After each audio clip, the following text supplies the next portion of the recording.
দোস্ত, দেখেছিস অনেক কন্টেন্ট ক্রিয়েটররা এখন বন্যার অসহায় মানুষদের সাহায্য করার ভিডিও বানাচ্ছে আর সেগুলো সোশ্যাল মিডিয়াতে পোস্ট করে বেশ ভালোই টাকা কামাচ্ছে। হ্যাঁ, দেখেছি। আমি মনে করি এটা একদিক দিয়ে ভালোই।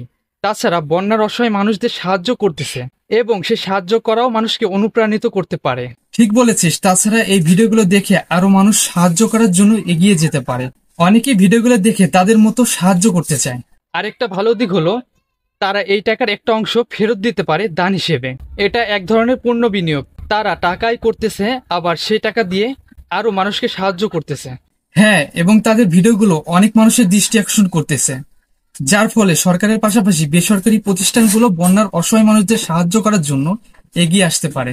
তাছাড়া এসব কন্টেন্ট ক্রিয়েটরের মাধ্যমেই বন্যার প্রকৃতির অবস্থা সামনে আসতেছে, যা হয়তো সবাই জানতো না। তাই এটা পরিস্থিতির গুরুত্ব বুঝতে সাহায্য করে। ঠিক বলেছিস দোস্ত। তাই আমরা যদি এই কন্টেন্ট ক্রিয়েটরদের প্রচেষ্টাকে উৎসাহিত করি, তাহলে হয়তো আরো ভালো কিছু হতে পারে।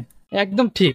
একজনে একাই সব করতে পারে না, তাই এ ধরনের প্রচেষ্টা সমাজের জন্য উপকারী হতে পারে।